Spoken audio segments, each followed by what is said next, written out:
তোমাদের এই দুঃখ কষ্ট শুনে আমার মনে হলো না যে আমি আমার বাবার কাছে আইফোনটা চাই। আমার ইচ্ছে করছিল আইফোন কেনার সমস্ত টাকাগুলো হয়তো বাবার কাছ থেকে এনে তাদেরকে দিয়ে দিই।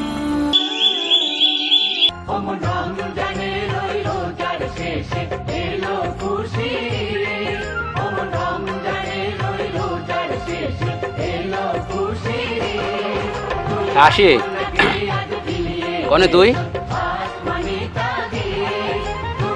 ওই ই কর নাজমুলি ডেকে নিয়ে চলে আমি আব্বার আড়তে বসে আছি।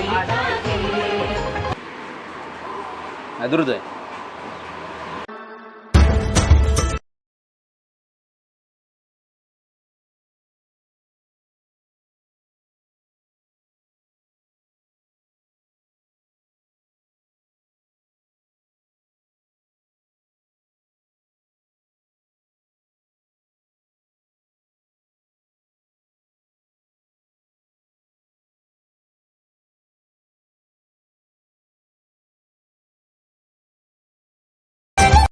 তো কি অবস্থা তোমার?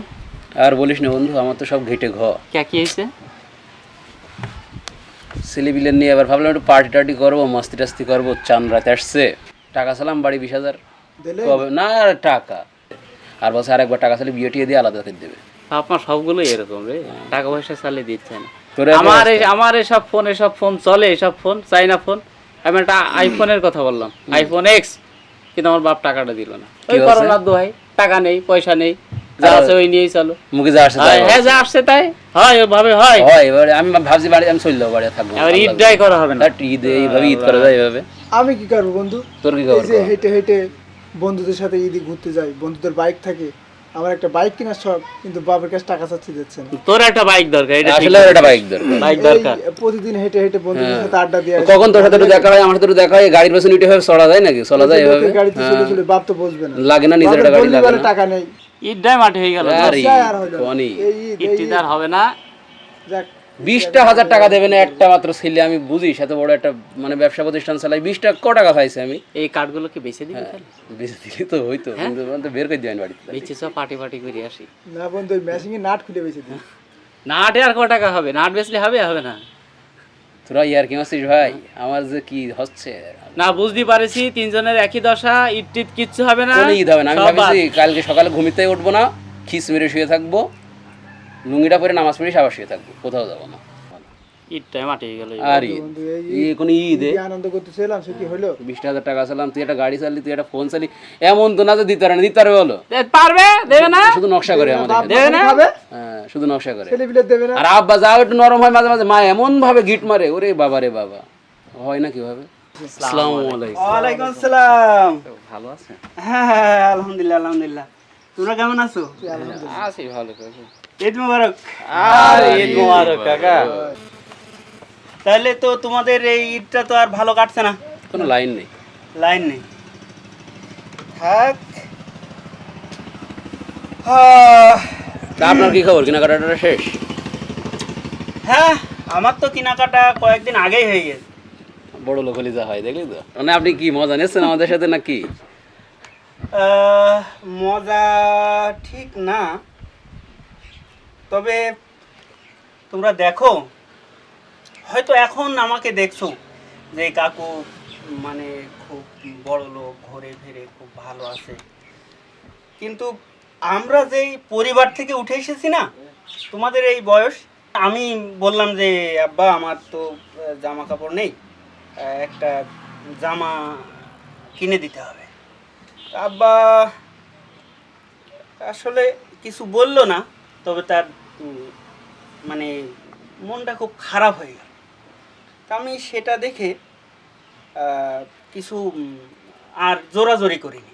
হ্যাঁ, পরে দেখলাম যে ওই ঈদের দিন যেই খেতে হবে সেমাই কিংবা ওই চিনি কিংবা নুডলস আমাদের সময় ছিল না সেই সময় ছিল না। আচ্ছা আচ্ছা আচ্ছা। তো এইগুলো কিনতেই মানে আব্বার আর কি হিমশিম খেয়ে যাচ্ছে, খুবই কষ্ট হচ্ছে। তো তখন আমি আমার ওই দাবিটা ছেড়ে দিলাম। এখন আসলে তোমরা যেটা ভাবছো আসলে তোমাদের যে স্ট্যাটাস, তো সেটা তোমাদের এটা দাবি করে, তারপরেও তোমাদেরও একটু বুঝতে হবে তোমার আব্বা কেমন অবস্থায় আছে, তার ব্যবসার কি হাল হকিকত। এখন দেখো যে ওই হতে পারে যে তোমার আব্বা সে বড় ব্যবসা করে, কিন্তু তার এখনকার কি অবস্থা এটা হয়তো তোমরা জানো না। তো অত সব জেনে আমাদের লাভ আছে, লাভ আমরা আছে, ঘুরবো সেটাই। ফেরবো, টাকা পয়সা দেবে ইয়াং ছেলেপিলে, আমরা আমরা আনন্দ ফুর্তি করবো। এখন মজা মাস্তি সময়, মজা মাস্তির মজা মাস্তি সময়। করবো কাল। তাহলে তোমরা মনে করছো সব কিছু তোমাদের মতোই আছে। আসলে দেখো এই যে এই করোনা মানুষের কি অবস্থা করে দিয়েছে, মানুষের অর্থনৈতিকভাবে কিভাবে পঙ্গু করে দিয়েছে এটা তোমরা জানো না। তোমরা মনে করছো তোমাদের চোখে তো এখন রঙিন চশমা, তোমরা মনে করছো যে হ্যাঁ সব কিছু এইভাবে রঙিন আছে, এইভাবে সব কিছু চলছে। তোমরা যদি এইভাবে করো তাহলে আসলে তোমরা দুনিয়ার সঙ্গে খাপ খাইয়ে চলতে পারবে না। তোমরা দুনিয়ার পরিস্থিতি তোমাদেরকে একটু জানতে হবে। তোমরা কি বুঝেছো একটু? না আসলে আমরা তো সেভাবে খোঁজ নিয়ে দেখি না যে আসলে আব্বা চলছে কিভাবে। এই ব্যবসা করতে কমও তো দিনাদায়ী হয় না, কমও তো শ্রমিক খাটে না। ঠিকই বলেছেন আপনি। আসলে তোমরা যে সোসাইটিতে থাকো তোমার অনেক বন্ধু হয়তো আছে।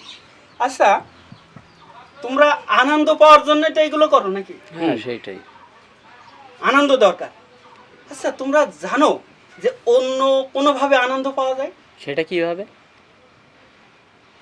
তোমার আমার জানা নেই। এটা তো জানা নেই। জানা নেই। আমি তোমাদের একটা সুন্দর পদ্ধতি বলে দেব, যেই পদ্ধতিতে তোমরা আনন্দ পেতে। আসলে দেখো, তোমাদের নিচেও সমাজের আরও 2-3টা স্তর আছে। তোমরা যদি ওই মানুষগুলোর কাছে যাও, ওই মানুষগুলোর সমস্যা, ওই মানুষগুলোর অসুবিধা, ওই মানুষগুলোর জীবনের সঙ্গে যদি তোমরা একটু মেশো, তাদের জীবনকে যদি একটু উপলব্ধি করার চেষ্টা করো, তাহলে দেখবা যে তোমরা যেই শান্তি পাচ্ছ, তোমাদের এই যেই অপূর্ণতা সেটা আর তোমাদের কোনো কষ্ট দেবে না। আর যদি তোমরা তাদেরকে একটু সাহায্য করতে পারো, একটু যদি সহযোগিতার হাত বাড়াতে পারো, তাহলে তোমরা যেই শান্তি পাবা, এই শান্তিটা তোমাদের দুনিয়ায় কোনো কিছু দিয়ে আর পেতে পারো না। এই জন্যে আমি তোমাদেরকে একটু পরামর্শ দেব যে তোমরা একটু ওই মানুষগুলোর কাছে যাও এবং তাদেরকে একটু উপলব্ধি করার চেষ্টা করো, তাদেরকে একটু বোঝার চেষ্টা করো, আর যদি পারো তাদেরকে একটু সাহায্য করার চেষ্টা করো। দেখবা যে তোমাদের এই কষ্টটা আর থাকবে না। তাহলে এক কাজ করো, একটা এক্সপেরিমেন্ট করি আমরা।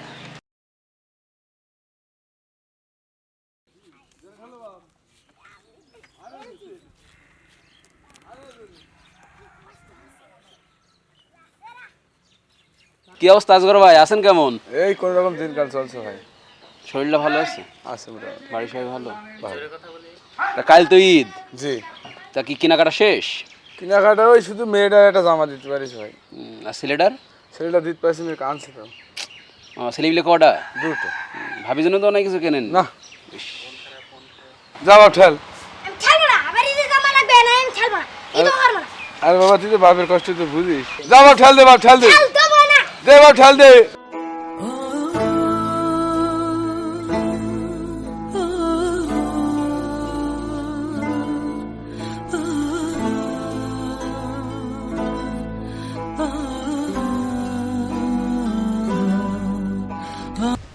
ভাই আসসালামু আলাইকুম। ওয়ালাইকুম আসসালাম ভাই। ভাই কি রোজা টোজা আছেন? হ্যাঁ ভাই আছে। এই যে কালকে যে আমাদের ঈদ, তা কি ঈদে কি কি কেনাকাটা করলেন? হার ঈদ ভাই, আমাদের গরিব মানুষ ভাই আমরা। ভাই বাসায় কে কে আছে? মা আছে আর বোন আছে। তা কার জন্য কি কি কেনাকাটা করলেন? বোনের জন্য একটা শাড়ি কিনেছে, মার কিছু দিতে পারিনি। আচ্ছা বাদ দেন দিনই বড় লোকদের কারবার, বড় লোকদের ঈদ। আমাদের কালকে ঈদ নাকি? আমাদের তো খালি মাঠে কাজ। গরিবদের আবার ঈদ আছে নাকি? তাহলে লাগেন কাজে, লাগেন কাজে, লাগেন কাজে।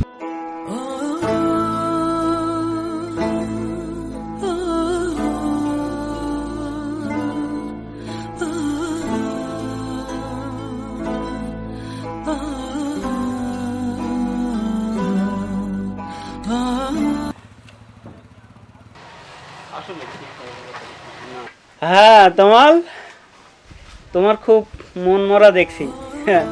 আসলে তোমরা যেইভাবে গিয়েছিলে সেইভাবে আর ফিরে আসোনি, এটা আমি বুঝতে পারছি তোমাদের মুখের অবস্থা দেখে। তো বলো দেখি, তুমি কোথায় গিয়েছিলে আর কি অনুধাবন করলে, তুমি তাদের কি অবস্থা দেখলে?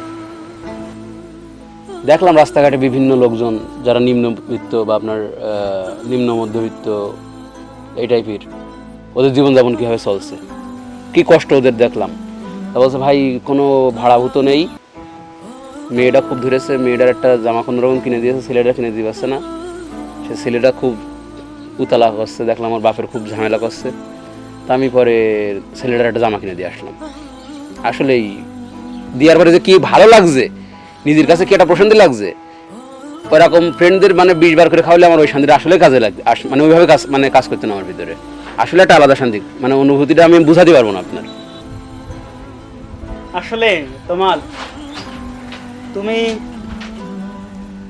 খুব ভালো একটা কাজ করেছো, আর আমার মনে হয় যে তুমি এমন শান্তি পেয়েছো যা কখনো তুমি পেতে পারো না।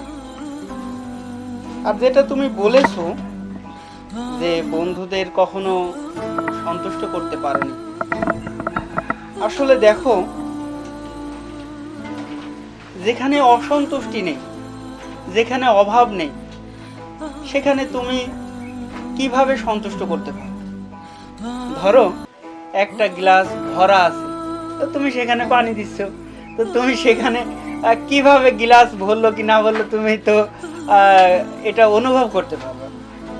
কিন্তু যেখানে অভাব আছে, দারিদ্র আছে, যেখানে অপূর্ণতা আছে, যদি গ্লাসটা খুব সামান্য পানি ধারণ করে, তুমি যদি সেখানে পানি দাও, তাহলে গ্লাসটা ভরলো, পূর্ণ হলো, সেটা তুমিও বুঝতে পারবা, আবার যেই মানুষগুলো এটা পেলো তারাও বুঝতে পারলো।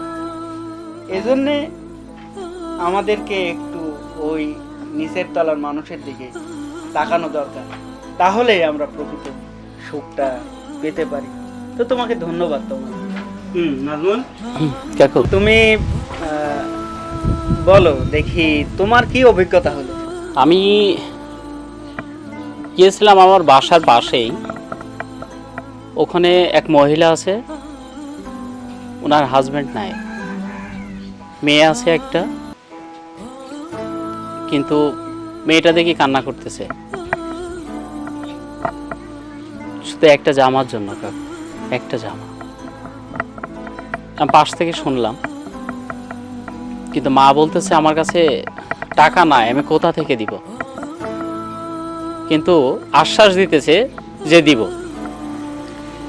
এই ঈদেই তোমাকে দিব, কিন্তু কোথা থেকে পাবে বলেন, টাকা পয়সা কাছে নাই, জামা কিভাবে কিনবে, সেমাই চিনি কিনবে, কেনার টাকা পর্যন্ত নাই, মাংস কেনার টাকা নাই, কর্মের মধ্যে আছে রাস্তায় মাটি কাটা। তো আমি যে সালাম দিলাম, তো দেওয়ার পর আমাকে বসতে বললো, বললাম আমি বসবো না। তোমাদের এই দুঃখ কষ্ট শুনে আমার মনে হলো না যে আমি আমার বাবার কাছে আইফোনটা চাই। আমার ইচ্ছে করছিল আইফোন কেনার সমস্ত টাকাগুলো হয়তো বাবার কাছ থেকে এনে তাদেরকে দিয়ে দিই, তারা অন্তত ঈদে একটু ভালো কিছু খাক, ভালো কিছু পড়ুক, তারা ভালো থাকুক। কিন্তু আমার তো অত সাধ্য নাই। আমি তাদের জন্য, তার মেয়ের জন্য একটা জামা, তার জন্য একটা শাড়ি, সেমাই চিনি আর মাংস আমি দিয়ে এসেছি। আর আমার মনে হচ্ছে যে আমি কারোর জন্য কিছু একটা করতে পেরেছি, অন্তত কিছু একটা, যেটার মাধ্যমে তারা এত খুশি হয়েছে, তাদের চোখে মুখে এত উৎফুল্ল আর হাসি, তারা আমার জন্য প্রাণ ভরে দোয়া করেছে। আমি মনে মনে কেঁদেছি যে আমার জন্য কারো একটু হলেও উপকার হয়েছে, কেউ ভালো আছে। তো কাকু, আসলে আপনি যে কথাগুলো বলেছেন এগুলোই ঠিক। আমরা যা ভাবতেছি, যা করতেছি, বিলাসবহুল লাইফ লিড করতেছি। তো এর থেকেও অনেক মানুষ আছে নিম্নবিত্ত, যারা 3 বেলা 3 মুঠো খেতেও পারে না। আমাদের সকলেরই অবশ্যই উচিত তাদের পাশে দাঁড়ানো, তাদের সাথে থাকা। আসলেই নাজমুল, তুমি তুমি অনেক একটা বড় জিনিস উন্মোচন করতে পেরেছো, যেই জিনিসটা আমাদের দৃষ্টির আড়ালে থাকে, যদিও আমাদের চোখের খুব সামনে। এই জিনিসটা আমাদের দেখা দরকার, এই মানুষগুলোর পাশে আমাদের যাওয়া দরকার, এবং তাদের দিন কিভাবে কাটে, তারা কিভাবে চলে, তারা কিভাবে তাদের জীবনকে উপভোগ করে, এই জিনিসটা একটু দেখা দরকার। আশিক, জি, তুমি তো গিয়েছিলে, তুমি কোন জিনিসটা দেখলে? গিয়েছিলাম, আমার বাসার পাশে একটা ছেলে মাঠে কাজ করছিল। তা ওকে জিজ্ঞেস করলাম, আপনি কি রোজা আছেন? তো বলছে, জি রোজা আছি। তা রোজা আছি কিন্তু ঈদের আনন্দটা পাচ্ছি না। তা আমি জিজ্ঞেস করলাম কেন? তো সে বলছে, আমার টাকা পয়সার অভাব, আমি ঈদে কাউকে কিছু কিনে দিতে পারিনি। আমার বাসায় একটা বোন আছে আর একটা মা আছে। তা বোনটাকে বিয়ে হয়ে গেছিল, কিন্তু বোনের জামাই মারধর করে আপুটাকে তাড়িয়ে দিয়েছে। তা আপুর জন্য একটা শাড়ি কিনেছি, তা মায়ের জন্য কিছু কিনতে পারিনি। তা আমি তাকে বললাম, তোমার আম্মু আর তোমার আপুর জন্য আমি একটা শাড়ি কিনে দেব। তা আমার আব্বুর কাছে যে বাইক চেয়েছিলাম, ওদের ওই দুঃখ কষ্টটা দেখে বাইকের কথা আমি ভুলেই গেছি। তখন ভাবলাম, আমার বাইকের টাকাগুলো এনে যদি আমি এদের সব কিছু কিনে দিতে পারি, আমার এই আনন্দ আর জীবনেও পাবো না এত আনন্দ। আসলে আশিক, তুমি একটা নতুন দুনিয়া আবিষ্কার করেছো, যেই দুনিয়াটাতে বিশ্বের সবচেয়ে বেশি লোক বাস করে। আর আমাদের ভাবনার যেই রঙিন দুনিয়া আছে, সেখানে মুষ্টিমেয় কিছু লোক। তো আমরা যদি ওই অধিকাংশ মানুষের দুনিয়াতে বাস করতে পারি, যদি তাদের জীবনের সঙ্গে আমাদের কিছুটা হলেও সম্পৃক্ত করতে পারি, তাহলে আসলে প্রকৃত সুখটা পাওয়া যায়। তো তোমাকে ধন্যবাদ যে তুমি গিয়েছো এবং তুমি তাদের সুখ দুঃখের অংশীদার হয়েছো, এবং তুমি তোমার জীবনের একটা দারুণ অভিজ্ঞতা অর্জন করতে পেরেছো। আমার মনে হয় তুমি আর এই ঈদে তোমার বাইক নেই বলে কষ্টটুকু পাবে না। আমরা যারা তোমাদের এই কথাগুলো শুনবো, হয়তোবা তাদের একটু বোধ উদয় হবে। তারাও তাদের বাড়ির আশেপাশে, তাদের আত্মীয় স্বজনের মধ্যে, তাদের প্রতিবেশীর মধ্যে কোন মানুষগুলো এখন সমস্যার মধ্যে আছে, তাদের কাছে যে তাদের সমস্যা একটু হলেও দূর করার চেষ্টা করবে বলে আমি বিশ্বাস করি।